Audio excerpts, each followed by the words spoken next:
The gospel lesson today is from St. Matthew's Gospel, the 20th chapter, beginning at the first verse. Jesus is speaking to his disciples and other listeners, and he said, "For the kingdom of heaven is like the landowner who went out early in the morning to hire laborers for his vineyard. And after agreeing with the laborers for the usual daily wage, he sent them out into his vineyard. And when he went out about 9 o'clock, he saw others standing idle in the marketplace, and he said to them, 'You also go into the vineyard, and I will pay you whatever is right.' And so they went. And when he went out again about noon and about 3 o'clock, he did the same. And about 5 o'clock, he went out and found others standing around, and he said to them, 'Why are you standing here idle all day?' And they said to him, 'Because no one has hired us.' And he said to them, 'You also go into the vineyard.' And when evening came, the owner of the vineyard said to his manager, 'Call the laborers and give them their pay, beginning with the last and then going to the first.' And when those who were hired about 5 o'clock came, each of them received the usual daily wage. Now when the first came, they thought they would receive more, but each of them also received the usual daily wage. And when they received it, they grumbled against the landowner, saying, 'These last worked only 1 hour, and you have made them equal to us, who have borne the burden of the day and the scorching heat?' But he replied to one of them, 'Friend, I'm doing you no wrong. Did you not agree with me for the usual daily wage? Take what belongs to you and go. I choose to give to this last one the same as I give to you. Am I not allowed to do what I choose with what belongs to me? Or are you envious because I am generous? So the last will be first, and the first will be last.'" Here ends the gospel. We began our Wednesday night Bible studies this week, and we're reviewing a series of stories told by a man named Tex Sample. And they're all a big variety of different kinds of stories about different kinds of things. And one of the stories we looked at this Wednesday night was about an incident that happened in 1864 at a place called Sand Creek. It's in eastern Colorado. And in the Sand Creek area were a group of Cheyenne Indians, which now were under the protection of the United States. We all know how many of the Indian affairs were handled those days, and there were reservations and other sorts of things. Not one of the best periods of history in our country. But at any rate, there were a large gathering of Cheyenne Indians there, and most of the warriors had gone away from the gathering for a while, probably hunting or something like that. And so mostly what was left among the Cheyennes were the old people, the women, and the children. There was a man named Colonel Shivington who was the commanding officer of the Army regiments around that particular area. He was an interesting character because he was a Methodist minister, and at one time had been an elder in the sessions of the Methodist Church, and he was in command now of this army group. He was also an opponent of slavery, and as a matter of fact, he was fired as minister in a church in St. Louis in the Missouri area because he was against slavery. A couple of my friends were fired at their churches when they went away to march in the Civil Rights Movement. They came back and the deacon said, "Well, if that's the way you feel about it, you're out." What a loving situation that was in those days, huh? Another time in history. At any rate, in one morning, this army troop rode in on the Cheyenne Indians gathered there and massacred them. Colonel Shivington was leading the charge. They did horrible things. In Tex Sample's description, he detailed some of them. I don't want to do that, but you can imagine there were horrible things done to the women. A couple of pregnant women were cut open and their unborn babies spilled out into the ground. And other sorts of just awful, unbelievable things. And when this terrible massacre was over, there were 123 counted by observers, by bystanders, 123 Indian dead, and 98 of them were women and children.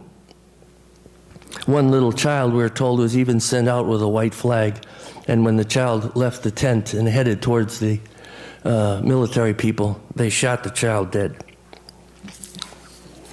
The point of the story, and the question that was asked was, how could Shivington organize this raid?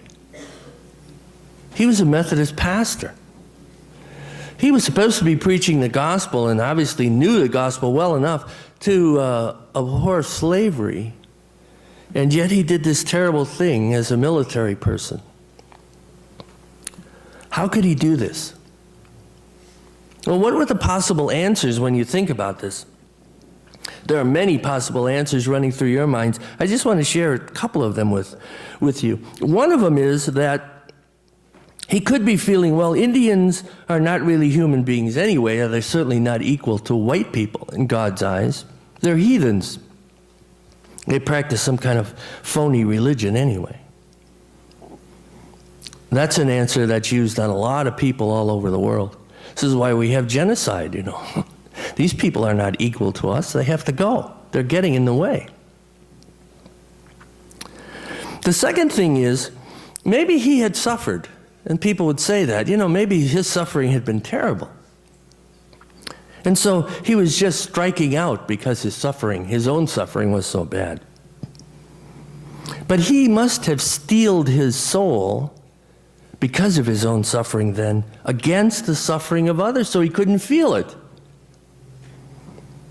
It's sad that we can use our suffering in very negative ways. Positive ways, of course, is to feel empathy for other people who are going through the same thing.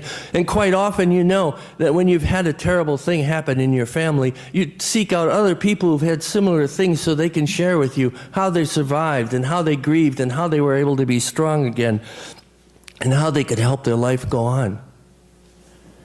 But some people who suffer turn in very negative ways. One way is, instead of feeling the world's suffering, we think that no one has suffered the way we have. No one knows what I'm suffering. One of the most painful parts of my life was when my sister, who died on New Year's Eve this year, as most of you know, when she became addicted to prescription medication.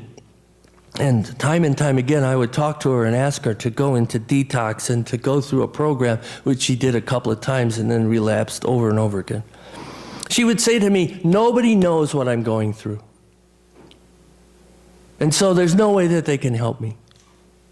The truth of the matter with addictions is that any competent counselor knows exactly what you're going through and knows exactly what will turn you around. That was the sad thing, which I knew from my own training. But she said, no, nobody knows. Nobody. And if nobody knows, then nobody can help you, right? That's one way we use our suffering in a negative way. And another way, which I've heard from others, is, I have suffered. Let others suffer too. I had to suffer. Why shouldn't they? You remember some of the things that were said after 9/11 in America? Wipe them all out. Wipe them all out. Innocent or not.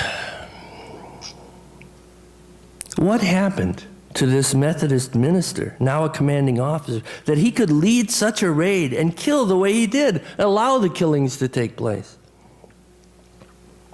This is the story of a soul at stake here. This is the story of the image of God in each human being that is completely ignored by others.